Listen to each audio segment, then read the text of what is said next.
নমস্কার বন্ধুরা, কেমন আছো তোমরা সবাই? আশা করি ভালোই আছো। আমার নতুন আরেকটি ব্লগে তোমাদের সবাইকে স্বাগত জানাচ্ছি। অনেক দিন হয়ে গেছে সকালবেলা রুটিনটা না তোমাদের সঙ্গে একদমই শেয়ার করা হয় না। কেন বলো তো, আমাদের এখানে না খুব কিন্তু শীত পড়ে। আর অত শীতে না মানে একটু তাড়াতাড়ি উঠে কাজ করতে হয়, তো তখন ভিডিওর কোয়ালিটি মানে অত পরিষ্কার হয় না। যার জন্য না এতদিন সকালে কিন্তু একদমই ঘর ঝাড়-টাড় দেওয়ার কোনো ভিডিওই দিতে পারিনি। সেই জন্য না আজকে একটু মন চেয়েছে তোমাদেরকে দেখাই যে আমি সকালে না কেমন করে ফ্রেশ হওয়ার আগে মানে রান্নাবান্না করার আগে কী করে ঘরবাড়ি ঝাড় দিই। আর দেখবে সকালে ঘরবাড়ি ঝাড় দিতে যেয়ে না অনেকটা সময় কিন্তু চলে যায়। মানে কি করব বলো, এখন বাসি ঘর তো ফেলে রাখা যায় না। যার জন্য না আমি ফ্রেশ হয়ে স্নান করার আগেই কিন্তু ঘরবাড়ি সব ঝাড় দিয়ে নিই। আর ঘরটা কিন্তু এখনই ঝাড় দিয়ে দেবো, আর ঘর মোছা না পরে করব। কেননা শীতকালে দেখবে একদম সকাল সকাল উঠে না একদমই কিন্তু ঠান্ডা জলে হাত দিতে ইচ্ছা করে না। যার জন্য এখন ঝাড়ু লাগিয়ে রাখবো আর ঘর মোছাটা পরে করব। আর দেখো ওই ঘরটা থেকে না কতটা গুঁড়ো, মানে দেয়াল থেকে কতটা মানে গুঁড়ো পড়েছে। আর ঘর ঝাড় দেওয়ার সময় না ছোটোখাটো যে নিচের ঝুল টুল পড়ে, সেগুলো মানে যেটুকু হাতে পাই আমি সেটুকু পরিষ্কার করে দিই। আর এরকম ঝাড় দেওয়ার সময় একটু একটু পরিষ্কার করে রাখলে দেখবে ঘরটাও কিন্তু একটু ময়লা কম হয়। আর কোথা থেকে না মাকড়সা জানি না এত মানে জ্বালিয়ে বানিয়ে রেখে দেয়। ওদের তো কোনো কাজই নেই, ওরা শুধু বসে বসে ঘর বানায়। আর আমরা বসে বসে ওদের ঘরগুলোকে ভেঙে দিই। আর কী করব বলো? আর ছেলে না এখন ঘুমাচ্ছে, এই জন্য ওই ঘরটাতে আর এখন ঝাড় দেবো না। অন্য ঘরগুলোতে আর রান্নাঘরটাতে আমি এখন ঝাড় দিয়ে নিচ্ছি। আর ছেলে যখন ঘুম থেকে উঠবে তখন ঝাড় দিয়ে নেব। কী বলো তো, যখন কেউ ঘুমায় না তখন সেই ঘরে কিন্তু ঝাড়ু লাগাতে নেই, যার জন্য এখন লাগাচ্ছি না। আর দেখো ঘর কিন্তু আমাদের চারি সাইড দিয়ে বন্ধ থাকে, তবুও কতটা বালি হয়েছে দেখেছো? এই আমাদের এই ঘরের না দেয়াল থেকে গুঁড়োগুলো পড়ে, এদিকটায় তো অন্ধকার, যার জন্য ওখানটা ঝাড় দেওয়াটা দেখায়নি। আর এদিকে জলও চলে এসছে। আমার বর এখন ট্যাঙ্কিটা ভরে নেবে আর আমি না এখন স্নান করে নেব। আর এই বাসি গেটটার সামনে একটু জল দিয়ে নিচ্ছি। কি বলো তো, গেটের সামনে কিন্তু সকালে একটু জল দিতে হয়।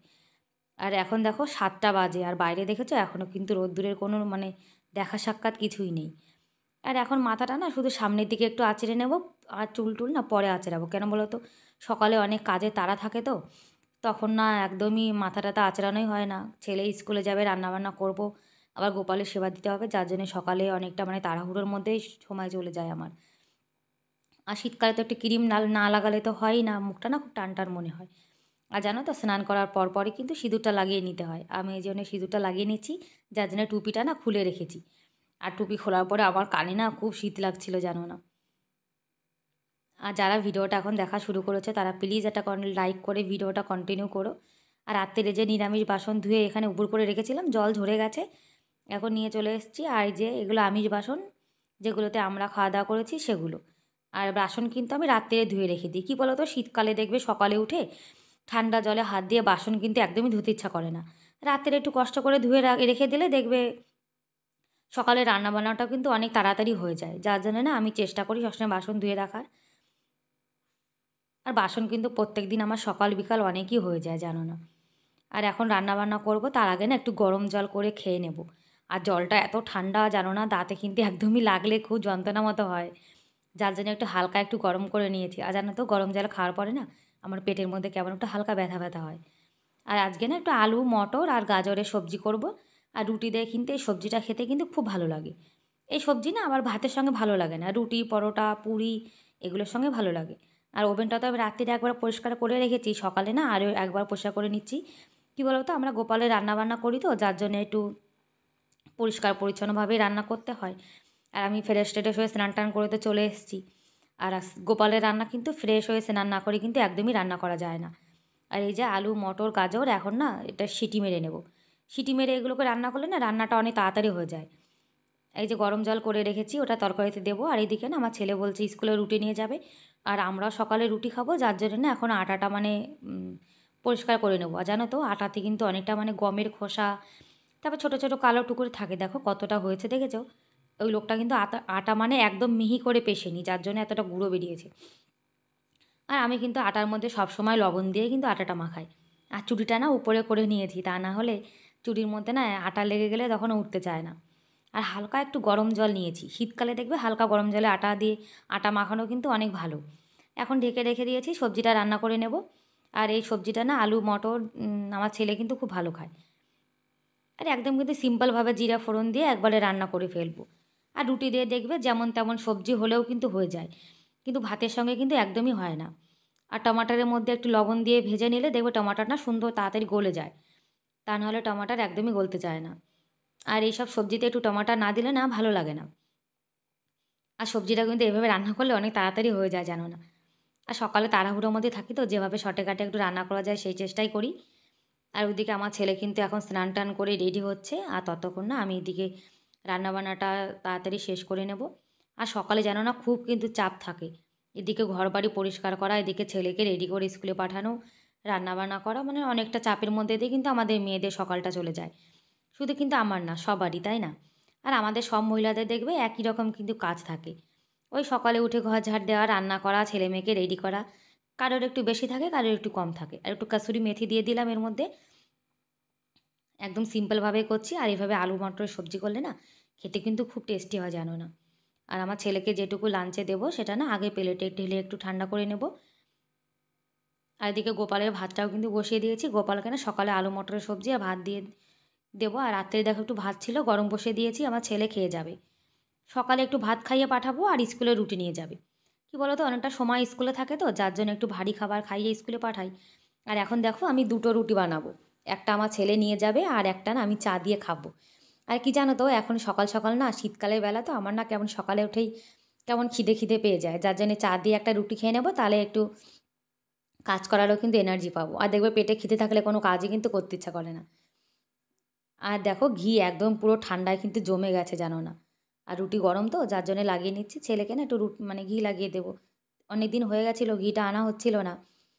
আধা কিলো ঘি নিয়ে এসছে, আর জানো তো আধা কিলোর ঘির দামই কিন্তু 550 টাকা নিয়েছে।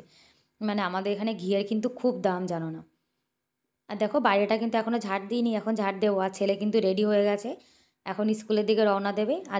আর দেখো বাইরে পাতা পড়ে কিন্তু নিম পাতা একদম ভরে গেছে। আমাদের চাচি দেখো বসে রয়েছে, রোদ্দুর উঠেছে কিন্তু ঠান্ডা হাওয়া চলছে ভীষণ। আর চাচি দেখো ঠান্ডা হাওয়ার মধ্যেও বসে রয়েছে, বলছে কি আমি স্নান করে এসেছি তো তাই রোদ্দুরে বসে রয়েছি। আজ রোদ্দুরে বসেও বা কী লাভ, হাওয়া তো এমনিই চলছে। তো একদম না কুজো মুজো হয়ে বসে রয়েছে। আর দেখো এই ডোরম্যাটটা দিয়ে কতটা বালি বেরিয়েছে। আরে হাওয়া চলছে তো, যার জন্য নিম পাতা উড়ে উড়ে না সব ঘরের মধ্যেও চলে আসে, জানো না। আর এই 2 মাস এই নিম পাতা খুব কিন্তু জ্বালাবে, মানে যতই ঝাড় দিই তারপরেও দেখবে হাওয়ায় কিন্তু নিম পাতা না সব থেকে বেশি মনে হয় বসন্তকালে ঝরে, আমার না সেটাই মনে হয়। আর ওই বাড়ির লোকগুলো না নিম গাছগুলোকে কেটেও দিচ্ছে না, ওনাদের জন্য আমাদের খুব অসুবিধা হয়। পুরো বাড়ি রাস্তা একদম নিম পাতায় ভরে থাকে, জানো না। আর ঘর বাড়িতে যদি নিম পাতা এরকম ভরে থাকে তাহলে কি ভালো লাগে বলো। এখন কিছু বলাও যায় না, আর থাকতে গেলে দেখবে একটু সব কিছু মানিয়ে নিয়ে কিন্তু চলতেই হয়, তাই না। আর এই পাইপটা দেখো শীতকালে কিন্তু একদম শক্ত হয়ে রয়েছে। আর আমি হাওয়া মানে ঝাড় দিচ্ছি আর এদিকে হাওয়া চলছে। হাওয়া চলে গেলে সব কিন্তু দেখো উল্টে আবার এদিকে চলে আসছে। তাই আমি চাচিকে বলছি, চাচি ঝাড় দিয়ে কী লাভ বলো, এই পাতাগুলো কিন্তু উড়ে আবার চলে আসবে। তাই পাতাগুলো না ঝাড় দিয়ে বালতির মধ্যে করে রেখে দেবো, তা নাহলে আবার নোংরা হয়ে যাবে। তাই তোমাদেরকে গেটের ভেতর থেকে দেখেছি, দেখো পরিষ্কার করে দিয়েছি বাইরেটা। এখন এরকম পরিষ্কার থাকলে হলো। আর দেখো কতটা নিম পাতা হয়েছে, আবার কিন্তু হাওয়া চলা শুরু করেছে। আর ওই ময়ূরটা ওখানে বসে বসে না বৃষ্টিকে ডেকে নিয়ে আসছে। ও তখন দিয়ে মানে এসে আওয়াজ করেই যাচ্ছে, জানো না। আর ময়ূরের ডাকে কিন্তু বৃষ্টি তাড়াতাড়ি আসে, ও বসে বসে ওখানে ডাকছে। আর দেখো কেমন হাওয়া চলছে। আর এদিকে বিয়ের কার্ড দিয়ে গেছে। আর দেখো মেয়েটার নাম না তামান্না, ছেলেটার নাম দেখো কি, জিলোক। আর বিয়ের কার্ড দিয়ে গেছে, 14 তারিখে বিয়ে। আর আমাদের এখানে জেলা কিন্তু এখন পাল্টে গেছে, আগে আলোয়ার ছিল এখন কোটপুতলি হয়ে গেছে, মানে জেলাটা না পাল্টে দিয়েছে এখন। আর এদিকে লাইট কারেন্ট কিন্তু একদমই নেই। আর এদিকে ঘরটা সব গুছিয়ে নিয়েছি, যার জন্য না ভিডিও বানাতে পারি। আর কারেন্ট ছাড়া দেখবে একটু ভিডিওতে যদি একটু পরিষ্কার না হয় তাহলে কিন্তু ভালো লাগে না। আর এখন না আমি গোপালের সেবাটা দিয়ে দেবো, আমার বর তো বাড়িতে নেই, এখন গোপালের সেবা দেওয়ার দায়িত্ব আজকে আমার পড়েছে। আর জানো তো সকাল থেকে কাজ করতে করতে আমি কিন্তু একদমই মানে পাগল হয়ে যাচ্ছি। আর সংসারের কাজগুলোকে জানো একটু বুদ্ধি আর একটু পরিশ্রম দিয়ে একটু করলে দেখবে সংসারের কাজগুলো কিন্তু অনেক তাড়াতাড়ি মানে শেষ হয়ে যায়, অনেকটা সহজ হয়ে যায়। আর ঘরের কাজগুলোকে যদি আমরা একদম রাগভাবে করি তাহলে দেখবে সেগুলো কিন্তু একদমই হবে না, তার জন্য একটু কিন্তু পরিশ্রম তো করতে হবে। আর দেখো সংসারটা কিন্তু আমাদের, তো পরিশ্রম তো আমরাই করবো, তাই না। আর ঘরে যত চাপ যত মানে টেনশন সব কিন্তু আমাদের মহিলাদের উপরেই থাকে। আর এদিকে গোপালের সেবাটাও দেখো দিয়ে দিচ্ছি আমি। আর গোপালকে তো এখন বেডের পরে বসিয়ে দিচ্ছি, কেননা খুব ঠান্ডা তো, যার জন্য। আর বন্ধুরা তোমরা যদি এখনও ভিডিওটা দেখে থাকো আর তোমাদের ভিডিওটা যদি কোথাও একটু হলেও ভালো লাগে তাহলে প্লিজ একটা লাইক করে দিও। আর আমার চ্যানেলে আজকে যারা নতুন ভিডিওটি দেখছো এখনও চ্যানেলটিকে সাবস্ক্রাইব করোনি তাদেরকে অনুরোধ করছি প্লিজ একটা সাবস্ক্রাইব করে আমার এই ছোট্ট চ্যানেলে পাশে থাকতে পারো। আর পাশে থাকা বেল বাটনটি প্রেস করে দেবে, তাহলে আগে থেকে আমি যখনই কোনো ভিডিও দেবো তখন সবার আগে নোটিফিকেশান তোমাদের কাছে চলে যাবে। আর যারা চ্যানেলটিকে সাবস্ক্রাইব করে দিয়েছো তাদেরকে অসংখ্য ধন্যবাদ। আর যে দিদিভাই দাদাভাই আমাকে কমেন্ট করো, আমার কিন্তু পড়তে খুব ভালো লাগে। তোমরা এরকম কমেন্ট করবে, এরকম কমেন্ট পড়লে দেখবে মনটাও কিন্তু খুব ভালো হয়ে যায়, তাই না? আর অনেকে কিন্তু কমেন্ট করে একটা লাইক করতে ভুলে যায়, তাদেরকে বলছি প্লিজ একটা লাইক করে দিও। আর এদিকে দেখো আজকে না 2টো রুটি আর 2টো পরোটা বানাবো। একটা রুটি একটা পরোটা আমি খাবো, আর একটা রুটি আর পরোটা আমার বর খাবে। আর সকালবেলা দেখবে একদমই কিন্তু তেলের জিনিস খাওয়া উচিত না, তারপরে না কখনো কখনো দেখবে একটু মন কিন্তু চায়, যার জন্য বানিয়ে নিচ্ছি। আর পরোটাতে না একটু ঘি লাগিয়ে নেব, ঘি লাগালে পরোটাটা আমার কিন্তু খুব ভালো লাগে, যার জন্য। আর ওটাতে না ঘি একটু কিন্তু বেশিই পড়ে গেছে জানো। আর রুটিতে ঘি না লাগালে দেখবে অতটা কিন্তু টেস্ট একদমই লাগে না। আর শীতকালে গরম গরম রুটি খেতে কিন্তু খুবই ভালো লাগে। আর রুটিটা জানো না এত গরম ছিল, আমার হাতটা না পুরো লাল হয়ে গেছে। আর আজকে সকালে জানো না আমরা এই রুটিই খাবো, আর দুপুরবেলায় না ভাত খাবো। আর এদিকে আমার বর না কালকে একটু মানে কালো গোলাপ জামুন এনেছিল, সেটা এখন খেয়ে নেবো। আর গোলাপ জামুনগুলো খেতে কিন্তু খুব টেস্টি। আর এটা দেখো এটা আমাদের সকালের খাবার, তোমরাও চলে এসো খেয়ে নাও। আর খাওয়া দাওয়া হয়ে গেছে, বাসন মাজা হয়ে গেছে, রান্নাঘরও পরিষ্কার করে নিয়েছি। আমি সকাল থেকে যা কাজ করি সেগুলো তোমাদের সঙ্গে শেয়ার করলাম। ব্যাস বন্ধুরা, আজকের মতো এ পর্যন্তই, বাই বাই।